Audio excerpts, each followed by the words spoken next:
Hello, my name is Sarami, and I make content for sewers and people who like to make clothes. I've made over 800 videos and live streams, and I've been doing this for about 7 years. Today I'm going to show you my video cart, which is my latest configuration of all of my equipment. I'm going to go over why I do it this way and what makes my situation unique from other video setups. I'm going to show you how I configured everything. I'm going to show you my gear, and I'm going to give you a brief overview of how I record and live stream video. I'll share my limitations and my favorite things, and it'll be a pretty decent overview of everything, and hopefully this will help you if you're trying to do the same. Let's get to it.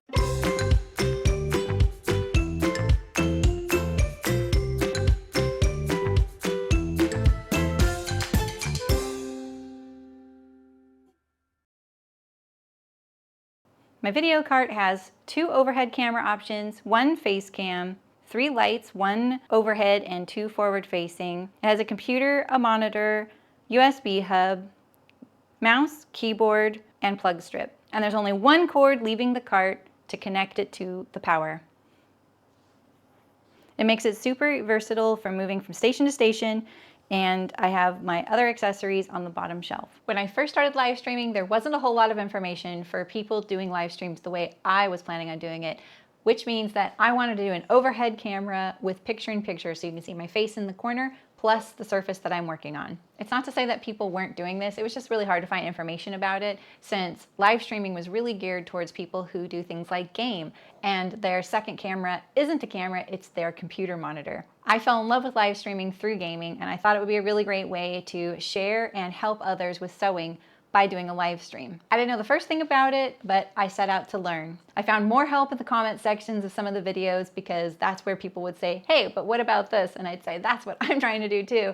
And it would be really great to see a discussion about that. Once I got going, I started adding little things here and there and troubleshooting this and that. I ended up having what I called a rig. And this rig was basically made of leftover lumber, and it was a trestle that I could clamp things to so that I could have overhead cameras or microphones or whatever it is, lights and things like that. And then my computer sat on that on a lazy Susan so I could rotate it between the different stations. I had cameras facing 3 different stations, a pattern drafting table, my iron, and my sewing machine.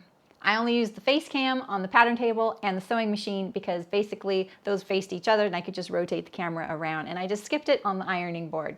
This rig served me really well. I still love that setup, but it forced me to have equipment for each station, and it also forced me to change the angles of lights and things like that. It still worked really great, and it was kind of nice to have the setup already set up at each station. But recently I needed to divide up all my equipment into 2 different streaming setups, and so I decided to visit this idea that I'd had a long time ago about putting it on a cart. Little did I know that this is not a new idea. There's a ton of people doing video carts out there, and if you're trying to do the same, I highly recommend looking at them, because even if they're not doing it for the same reason as you, you'll probably get something out of it, and at least looking at the kind of equipment they use is really enlightening. One thing I found that you have to separate videos between is if the person is super into gear and spending money on it, or if they're super into functional. And if you can kind of find someone who's doing both but doesn't want to spend a lot of money, that's the great video to watch. Because there's a lot of people who just want to buy gear for the sake of buying gear. And I'm not one of those people, because for me, it's all about the sewing and what you can see right here on my surface. Moving my setup to being on a movable cart instead of this fixed rig was a huge change, but I'm thrilled with it. Some of the best parts about it are the fact that my lights are now mounted to this cart and I'm not tripping over the stands. The video equipment is always set up. I may have to change a little bit of angles, and really I just need to roll the cart in front of wherever I'm taping or streaming. And the best part about it to me is there's 1 cord going to this cart. It goes up to the ceiling, over to the wall, and down to an outlet, so I'm not tripping on anything like that as well. So some of my unique constraints are the fact that I like picture-in-picture, meaning I have a face cam up in the corner, or it would be over right here, an overhead view looking down at my surface. And because I was live streaming, this really limited what I could use for camera equipment, especially if I'm gonna have more than 1 or 2 and up to 4. I can't have 4 DLSRs that are live streaming. The other funny constraint that probably you don't think about is none of this equipment can touch my sewing machine table because it will vibrate. And that's kind of a unique constraint as well. And there's a chance that even the machine on the floor can make the cart or whatever the rig is on that vibrate as well. So you never know what kinds of constraints you're going to stumble into, so just keep pushing. So let me show you my setup and we'll talk about some of the particulars. I wanted to visualize my cart, so what did I do? I brought it into Procreate, my favorite little drawing app, and I designed my cart. I started with a basic sketch of a cart, and then I added things one by one. I had my little list. I wanted to keep it really simple. I also was adding a CPU rather than an all-in-one computer. I added the monitor and the keyboard. I added the plug strip and made sure that I thought about the cord length. I added my overhead lights, my overhead camera, my front-facing camera, and then I made a list of all the things that I needed to buy. I kept it as simple as possible and tried to use from things I already had. Now that I had my general idea of the things that I needed to start shopping, and some of those videos really helped me narrow down some of the things I wanted and didn't want. A lot of these people doing carts are doing them for very specific uses. Maybe they're going on site and filming weddings, maybe they're going to events and they need that cart to withstand going over rocky terrain in a parking lot or gravel. I didn't have to worry about that, which really freed me up. I wanted something that had wheel brakes on them and I wanted it to roll really smoothly. There's a lot of places to buy carts these days. You can find them anywhere. I made 2 of these video carts. The one that you're seeing in the photos is going to be the one I used from an old kitchen island. That thing was pretty unstable. It started going reet. Thankfully, I didn't need that cart for very long, and I just switched to this newer one that I bought pretty affordably from IKEA. What I like about this cart is that it's metal and I can magnetize things to it, like notes for sewing and things like that. I also like that it has a wooden tabletop because I can use it to push pin things into underneath, like cord management. But one of the things I couldn't anticipate was how loud it would be on those metal shelves. I used wool felt to cover the shelves. I sewed some Velcro.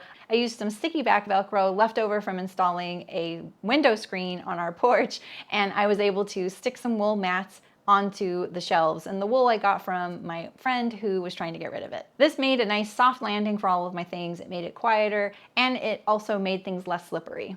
The other essential things about my cart are these handles that I've added, and these were just left over from projects around the house. What I really like about these is I can hold the handle and pull on that to move the cart around rather than wrenching on the equipment like holding the lights and pulling on the cameras and things like that. Plus, I can just screw right into the wooden surface, which made it a little bit easier.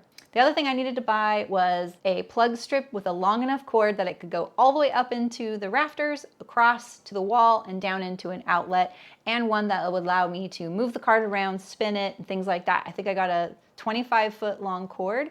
And the other benefit with this particular surge protector is that it has a few USB ports so I can charge some things like my wireless microphone or a tablet. Now, when I started with the cart that was the kitchen island, it only had wheels on one end of it, and so I had to add wheels to the other end.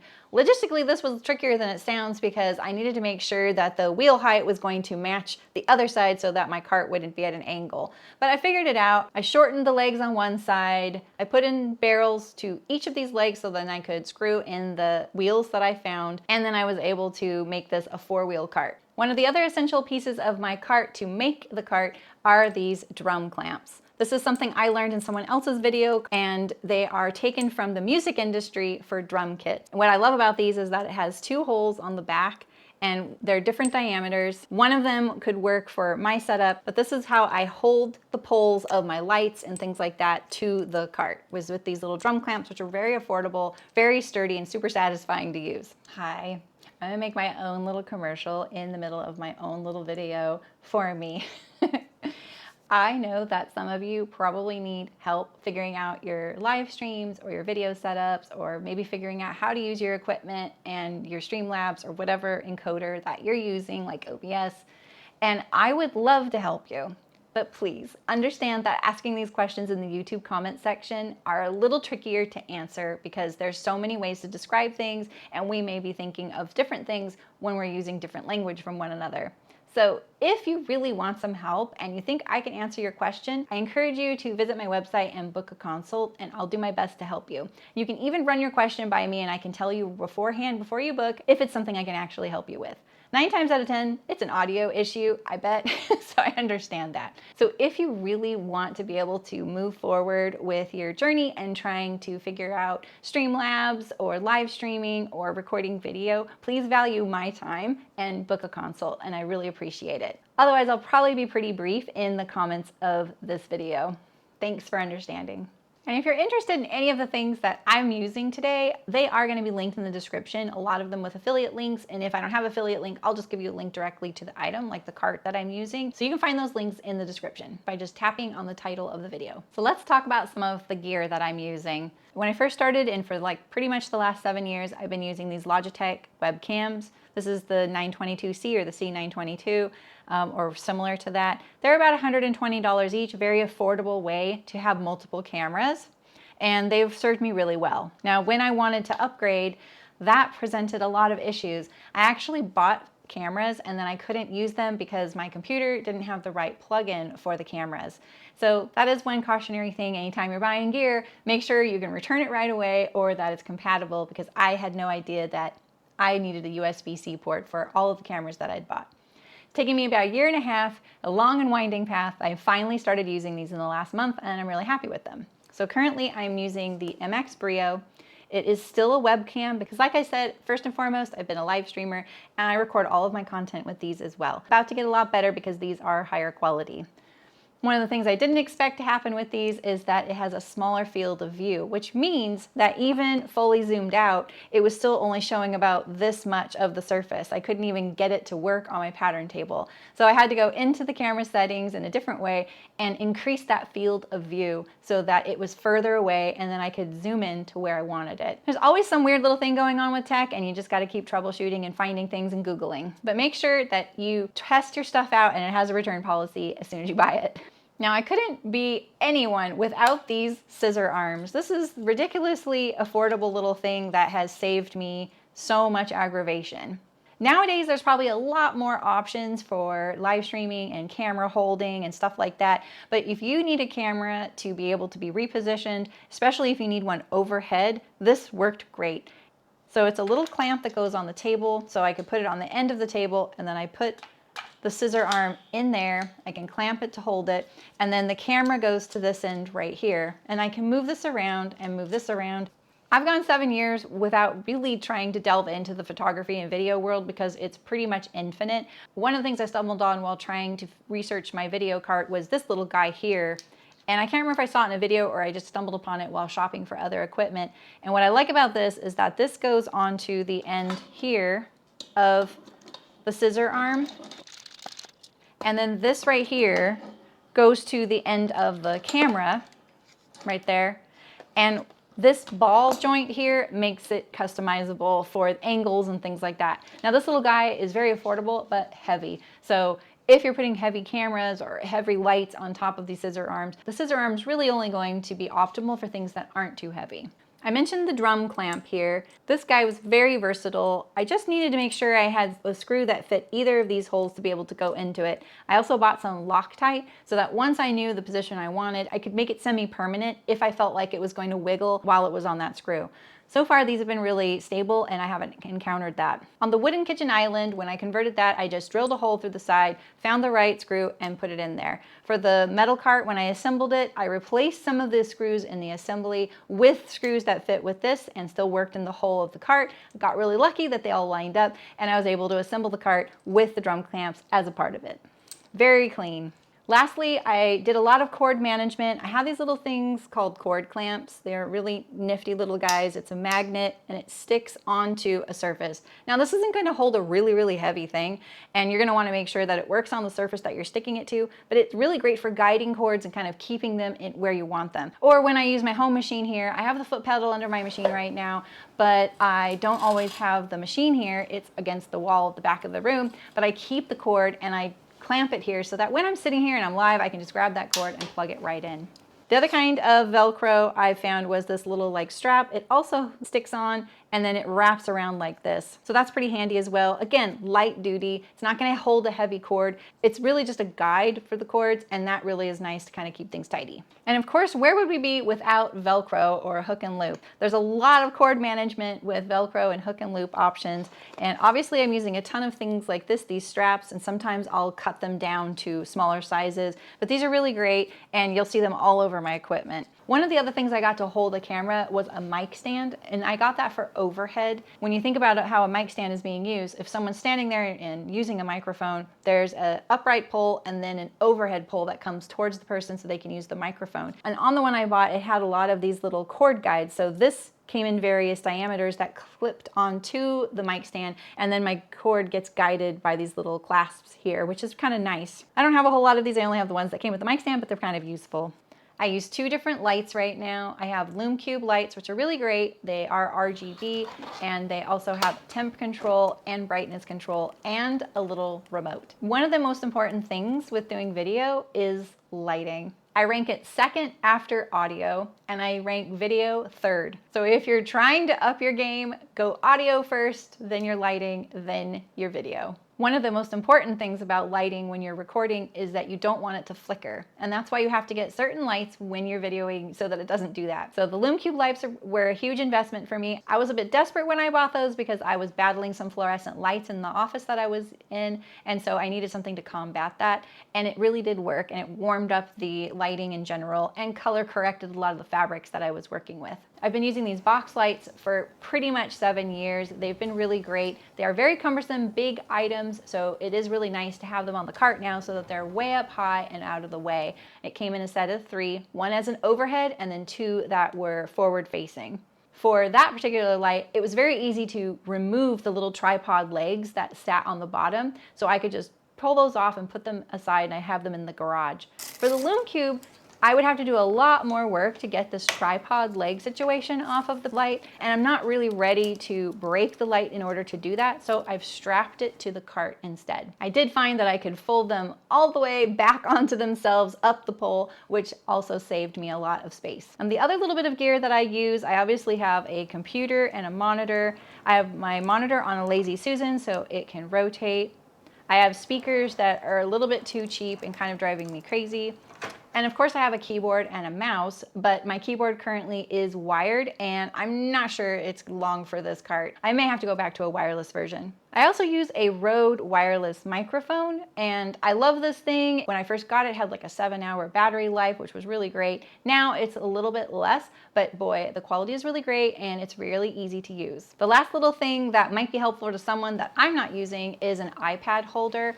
It just depends on how you're reading your chat when you're live and if you need a second monitor, or maybe you're using it for other reasons. The mic stands that I'd purchased came with a way to hold an iPad because basically they were marketing that for someone who's singing or maybe playing music and they needed to see their music on a screen. I have 2 of these iPad holders and they work pretty good. I've retrofitted them to fit onto my Scissor Arms since I removed it off of the mic stand, and I just don't use it because I don't really need the extra monitor to read my chat. Okay, I would be very irresponsible if I didn't mention this little doohickey. And I don't use it for live streaming anymore because the cart really has made things so simple that I don't have as many things to manage.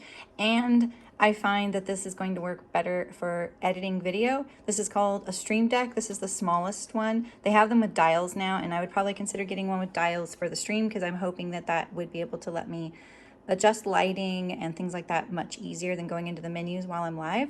But this right here is a shortcut thing. Basically, I've programmed this and it's very easy. It's drag and drop. These buttons correspond to things I want it to do while I'm editing video. So like the double cookies is copy, that's paste. This is select, this is cut. This is when I'm changing the timing of the video. That's called retime in my video editing program. Play, double speed, trash. This right here is undo, redo. These are zooming in and zooming out. Like, these are just symbols I made up, and I put these images here. There are others. You can put hundreds of different shortcuts on this thing probably, and this is just one folder of shortcuts, and this is pretty much all I use it for is video editing. But it's great for streaming if you're finding that you're having to switch between cameras or scenes, or maybe you want it to play a little song every time you say a word or whatever. You can just press the button and it does it, and that's how streamers are doing that, is this little guy, the Elgato Stream Deck.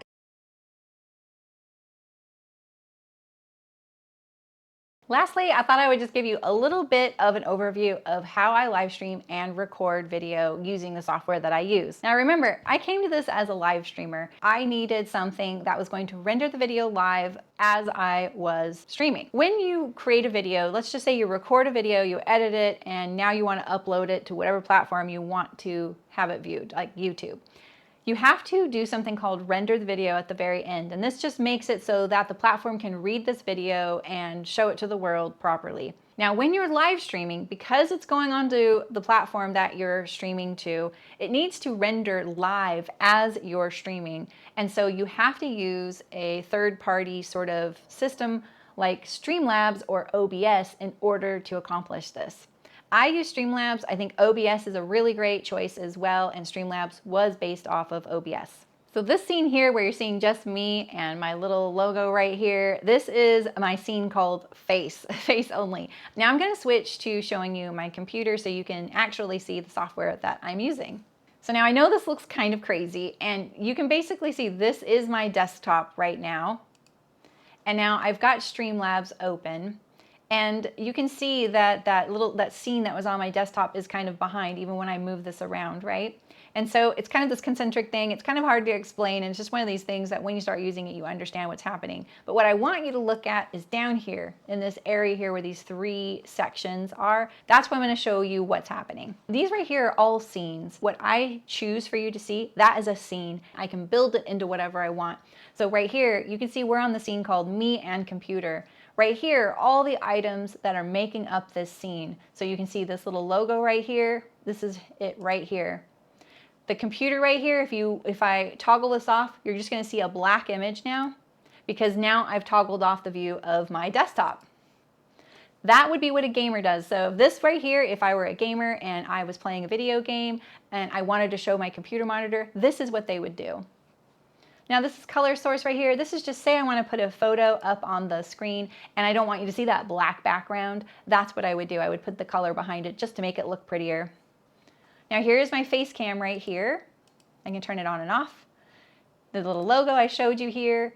Duet is a program that I use to cast my iPad, what's on my iPad, on the screen. So anytime you see me using Procreate and doing some fitting issues and I'm recording it with my face cam and all that, especially live, I'm using a program called Duet. That is the window that Duet is being streamed to. And that's the difference between like streaming my computer screen or a window capture. Window capture means I can say, oh, I just want you to see this one window on my computer. Like say I have a photo there or a little video or something like that. I can choose to not show you my whole computer for maybe security or privacy reasons, or maybe just aesthetics, or to simplify things, and I can just show you the window. Now this little frame here, that is around my face cam there up in the left. And then here's my microphone right here. And so you can see that the mixer over here is showing activity because this is the voice area. So right here, this Windows capture, we don't need that. So I can go into properties here and I can silence it and Duet, and I can actually hide it so that it doesn't show up anymore in this little track. I like things kind of tidy, and I like to be able to focus on only what I need to look at, especially if I'm live streaming and I'm managing all of this, plus sewing and talking to the chat. So now down here are my other stream scenes, but let's start at the top. So when you tune into my live stream, this is what you see. It went silent because I don't even have a microphone there. That is just a little thing I throw up as I start, and people can gather, they get the notification, and they come into the stream. And you can see when I press this, you can't really see it because of we're in this one right here, but right here, if I were to click this, the only thing that would be in this source is that little graphic of me waving or whatever it is. That's the only thing that would be showing up in sources, and there'd be nothing in the mixer. Now the jingle, that is my little video, and the same thing. They would only see the video in the sources, and the mixer would be going off, but because it would be playing that music. I can't hear that because I've muted it to me. You're the only one who could hear that right now. Now the next thing would be the project thumbnail. Again, there's no microphone, and the only thing in the source is this thumbnail. So that was the last thing that I did on this computer. And then the last thing here is stream ending. So at the very end of the stream, I will throw this up. And again, there's no audio or anything for that, so it's just that image that I have in the source tab. My main one here is the stream. Now if I click this, what you're going to see is a really similar list here, except there's not going to be the computer or the window capture, but it'll have the face, the logo, don't think Duet is there since it's not my computer, the frame, the microphone, and then sometimes I will put things like, oh, a fitting video or the calendar for the month. I can just add it to it. And if I'm looking at the list, the other thing that will show up is the alert box. And let's see if I can trigger the alert. Oh, I can't trigger the alert. Okay, well, I was gonna try and trigger the alert. So when I get a new subscriber or something like that, a little thing will pop up on the screen and play a little person. I can't remember what it looks like. I don't hear the alert anymore, so I haven't seen it in a while. Before my video cart, I also had a scene for the ironing station and one for my pattern table. But now I just need one scene for my sewing machine, my iron, and my pattern table, and the cart just rolls to each station. You can see face only was this one here. So the only thing in this sources is the microphone, this little logo. Wait, where are we here?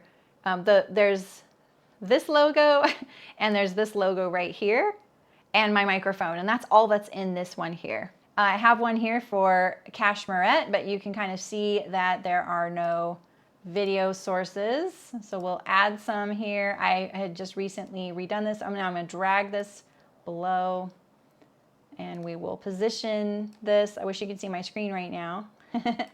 And then let's add our background. There it is. And look, it's flipped. So now I go to transform, rotate 180, and then I'm going to drag it below everything like that. And then you can see here's the cashmerette logo. It was just kind of hard to see because of the darkness of the background. I can adjust this to fit under the frame a little better. So this is my profile when I'm recording their videos. I just made my own little profile so that I can keep it straight and I don't have to build it every time. And then I have one also for So Liberated here, and it has the same things. I'd need to add the cameras back. I also have this camera change thing, and you can still hear me during this because this is something I put on. I can chat with people while I'm moving the cart or something like that, and they don't get nauseous. So basically that's most of my scenes. The other things that are here are a computer only for Zoom, which is kind of complicated to explain, but it's only when I'm talking with someone with Zoom and I'm trying to cast that to the live stream, and it's really tricky to do. That's why I'm not going to go into it right now. And then the fitting tab, which is basically something I use from when I'm recording some of the fitting content that I do. There isn't even cameras in there at all, so if I put it on, I think that's all it says. Oh, there's a microphone, so you can probably hear me, and you can see that I have like all these little things here. So this will be when I'm helping, you know, fitting or something like that. And so that's basically all of my scenes right now. And that is how I build the live stream. Now, why do I use this when I'm recording? Because it just makes things a lot easier. I don't use a DSLR camera. A DSLR camera is very expensive, and to stream with them is something I haven't researched how to do. I know it's possible, but it is a specific type of thing. I have a DSLR, it is not compatible with live streaming. The other constraint with a DSLR is the storage. The storage cards are quite expensive, and when you're recording content, you can stop, you can unload your storage card, you can put in another storage card, and you can keep going. When I'm live streaming, I can't do that. Usually someone who is live streaming isn't capturing to a storage card. They're going to be immediately putting that on YouTube, and YouTube handles that as well. There's just lots of different things to think about, and I think using the things you already own is really useful. So if you have that and you want to live stream with a DSLR, you just need to make sure that it works. Because I started with the live streaming, I needed to learn this program, Streamlabs, and I just find it really easy for recording because I can have all these things built on when I'm recording my video, and I don't have to add it. Otherwise, I'd have to record my face separately, my overhead separately, and then I would add in the graphics like the logo and the frame and everything, and I'd have to build it, and they'd be more layers in my editing of my video, which adds a lot. The more layers, the harder it gets to kind of move around in the panels. For me, it's all about the sewing content. It's not about me or any of that. So I just try and keep it really simple. And I use webcams, and it works pretty good. When I first started live streaming, I didn't know I was even going to be making uploaded how-tos, like at all. I still had a really thriving bag making business and a factory. This was just something I was doing for fun on the side. So here I am, still using webcams, and I stand behind it. All right, so here you can see my setup, and I'm recording right behind me here, so you can kind of see what I see when I'm streaming. And of course, in addition to what I'm looking at here in Streamlabs, I would also have my chat on the screen as well. Well, if there's one thing I've learned in 7 years, there's an infinite number of ways to do this. So I hope you found the method that works for you. Good luck making videos. And check out the description to find links to anything that I mentioned today, including a link to my website. Thanks for watching.